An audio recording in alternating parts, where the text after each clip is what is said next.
want all the smoke with everybody on Twitter who hyped up this damn Fallon and her Halloween party episode.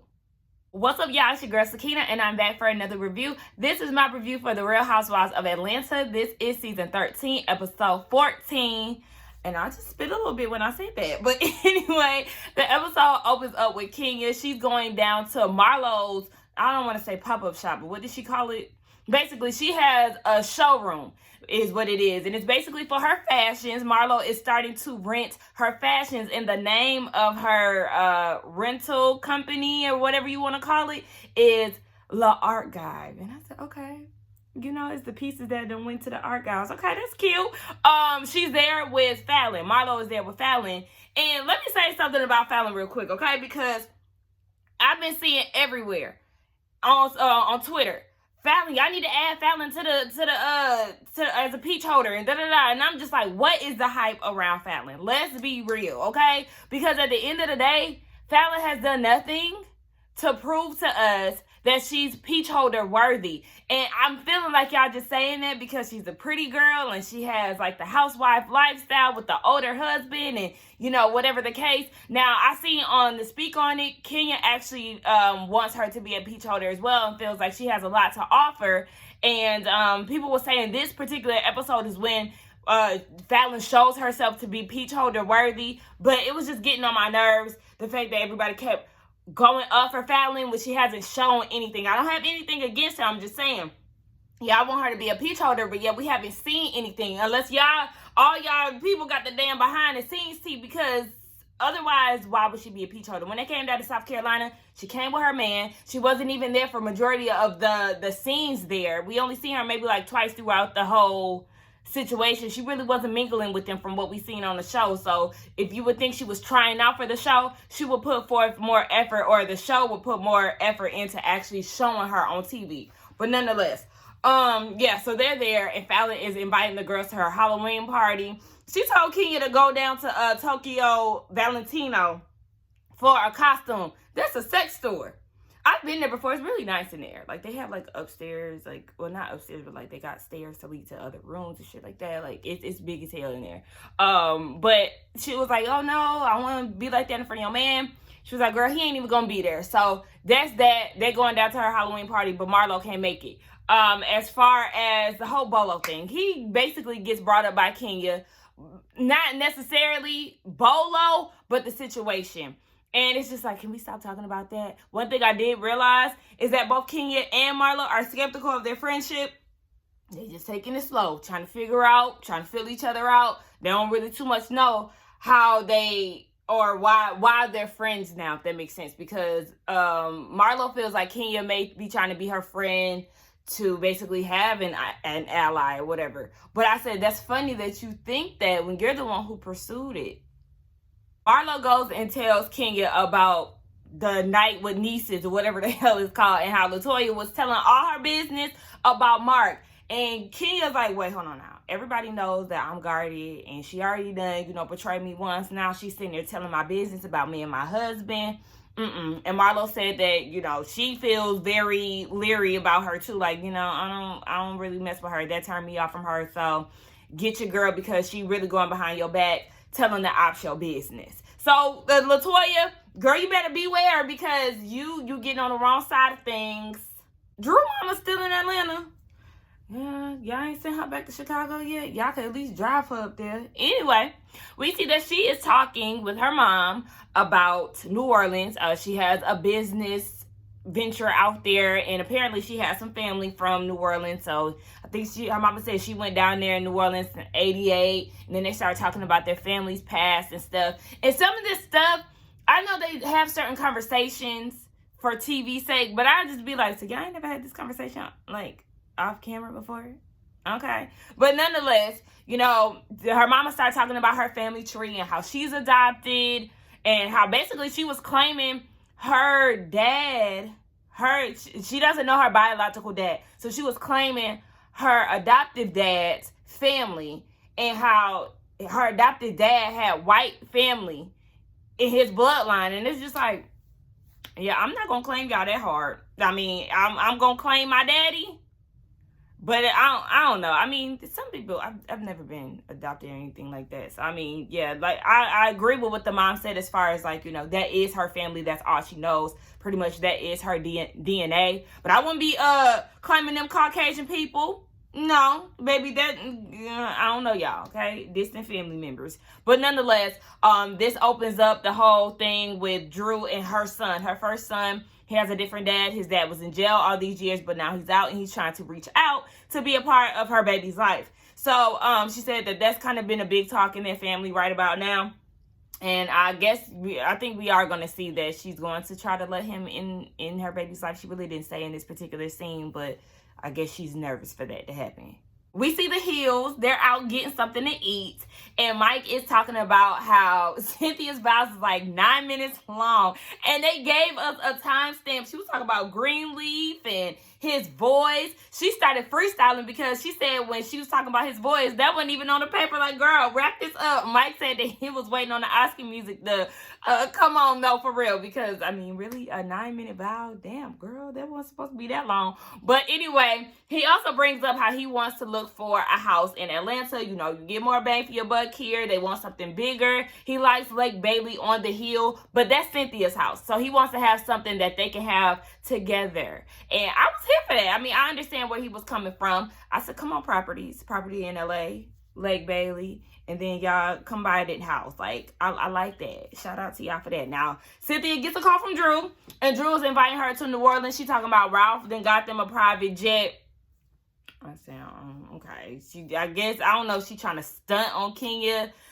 We gonna try to give her the benefit of the doubt and say that, you know, maybe for C-19 reasons they want to do a private jet. But okay, girl. We see Drew again, and they are talking about the fact that her son's dad is reaching out and the conversation that she needs to have with her son in regards to her his dad and meeting up. Now, the thing is, right, she said that he went to jail before the baby was born. And then she took him to go meet his dad when he was 2 years old. And then I guess he's seen a picture of him or something like a year ago or something. I can't remember what she said exactly. But basically the son is saying he doesn't know who this man is and he doesn't have any desire to meet him either. But my thing is, Drew, as a mom, yeah, Ralph is there. But why didn't you, like, try to keep that thing alive? Like, you let him meet him at 2, and then you tried to introduce him some way, somehow, a year ago.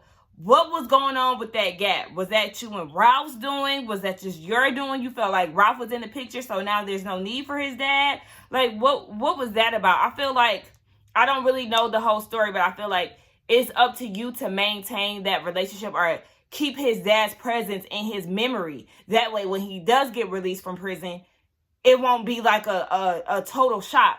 You should have it set up. You should have had it set up to where when his dad gets out, he was excited to meet him and he was familiar with who he is. Now he finally gets to, you know, be face to face with him. Now it's going to be kind of hard trying to get him to get to know this man because he doesn't know who he is. And I'm feeling like, yeah, you don't want this thing to really happen, but you're doing it for the sake of your son. But at the same time, I feel like you should allow him this relationship. I was siding with Ralph on that. You should allow him this relationship, especially because you said that you had problems with the way that Ralph was handling your son. So, yeah, allow him to have that father-son bond because his dad could potentially give him that something that Ralph isn't giving him. Drew's confessional look, no. Her titties was all pushed up to her chest, about to pop out that dress. The wig application was a no, like, help a Lord. Nonetheless, they go to the son about the situation, and he's giving all kind of no's. He's not interested, no way how they try to flip it. Any way they try to flip this thing and try to make it sound fun and good for him, he's like, no.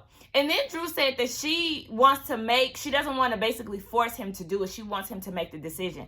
He's 9 years old, and this is a product of you not keeping his dad in his memory, not keeping his dad an active memory in his life. And I don't like that. He doesn't have a choice. He needs to know who his dad is. His dad is reaching out. So yeah, you're going to have to give his dad that opportunity to be with his kid. And this whole old dad thing, I was already, as soon as it came out her mouth, I was like, oh, dad, what kind of shit is this? The way that Drew handled this situation is so off, so wrong. Like, you allowed your son to call Ralph Uncle Ralph, and then the moment that y'all got married, you went and gave his real dad the title of old dad? Kind of shit.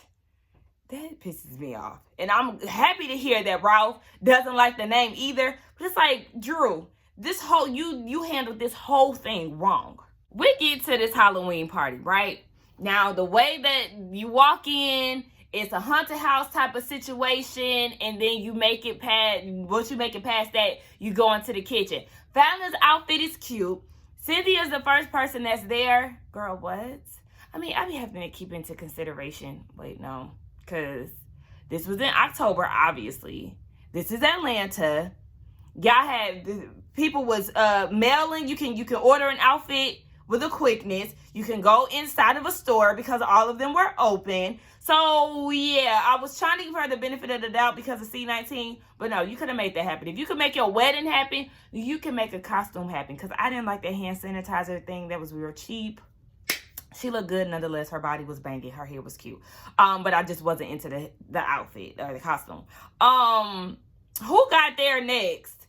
Candy got there next. And let me tell y'all something. This whole cat thing that everybody wants to go for, cat, kitten, cheetah, leopard, jaguar, all of that. No, it's the most basic, most outdone, like overdone costume that anybody could choose for Halloween. Like, no.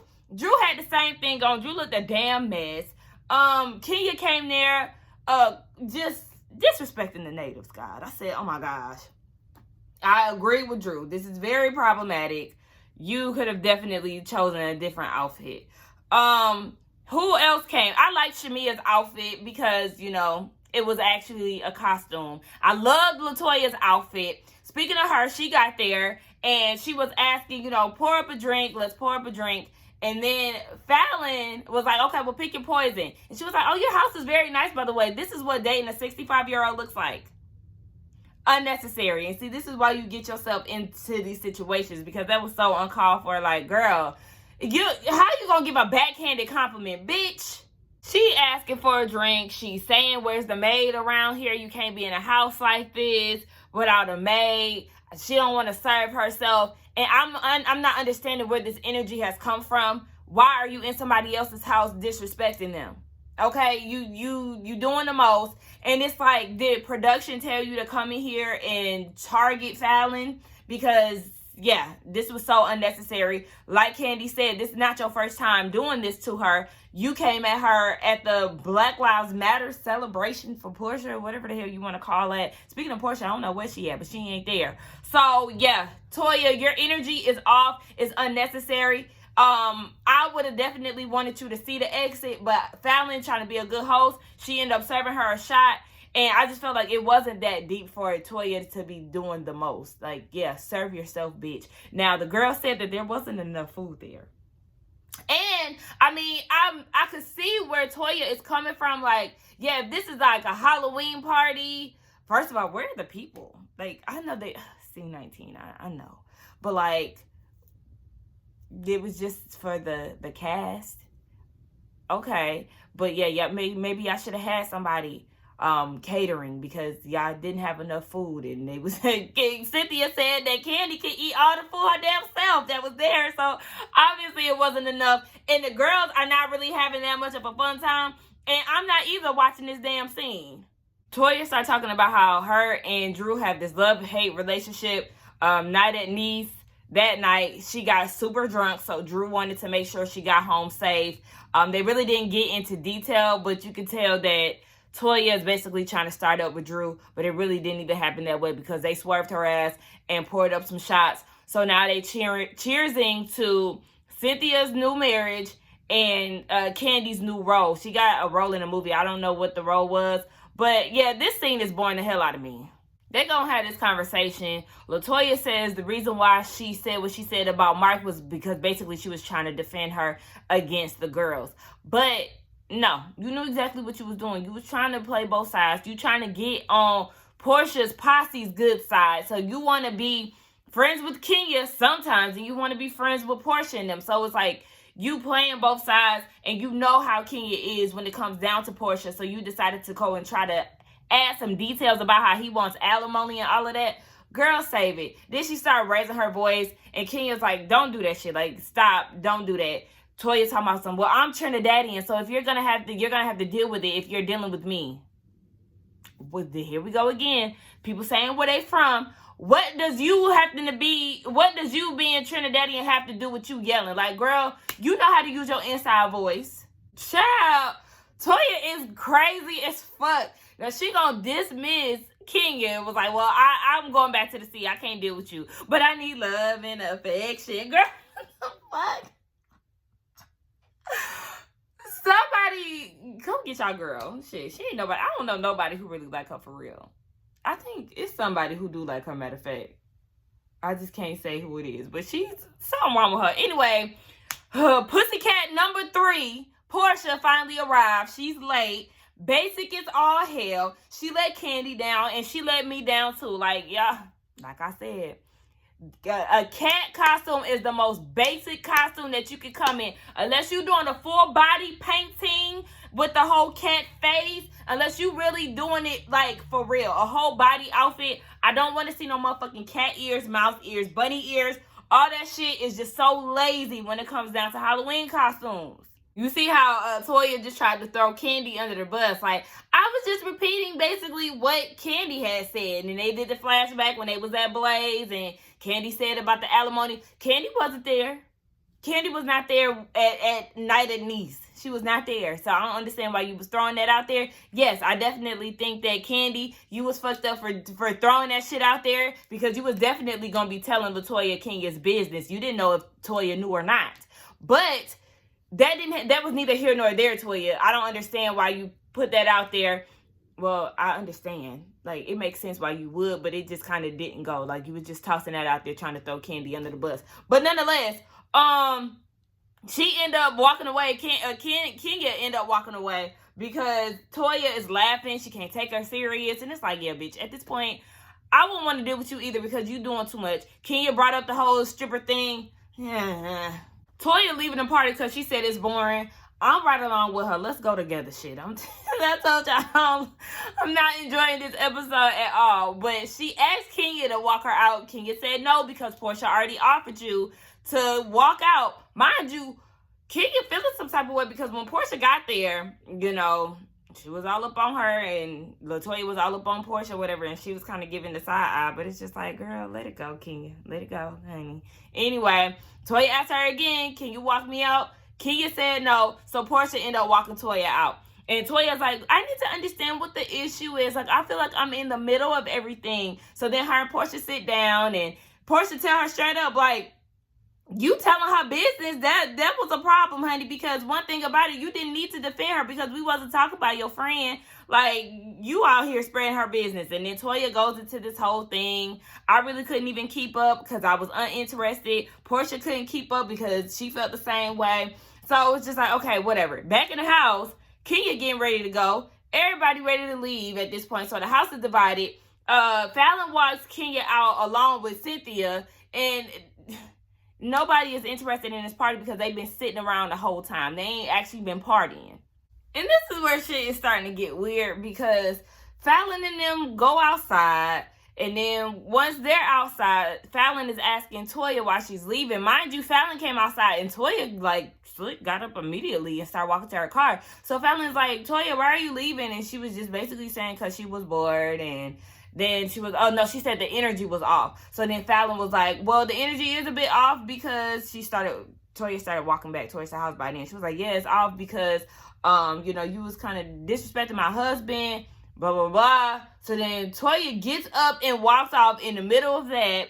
And she was just like, yeah, I'm not doing this. So as she's walking to the car, Fallon was like, yeah, that's what poor people do. What gave you the impression that Toya was poor? I'm not understanding why you're saying that. And then Toya goes and says, no, Fallon says too, by the age of 33, I had 3 boys. What does that have to do with anything? What are we talking about here? So then Toya yells from the car, yeah, 3 boys by 3 different daddies. Like, where are we going here? Mind you, Porsha went back in the house. Like, it seems like everybody is dispersing. It's just a whole bunch of fuckery. So Toya is, taking jabs at Fallon's husband, saying that he can't get it up. Fallon got bags under her eyes and all this. She getting out the car and she prancing around, and Fallon is calling her a Trini. Okay, Trini. Like, is that supposed to be shade? Fallon, sis, this may not be your lane, because sis, you don't know how to read. Like, what? You do not know how to read. You keep calling her poor. You try to make a jab at her nationality. Like, girl. Huh?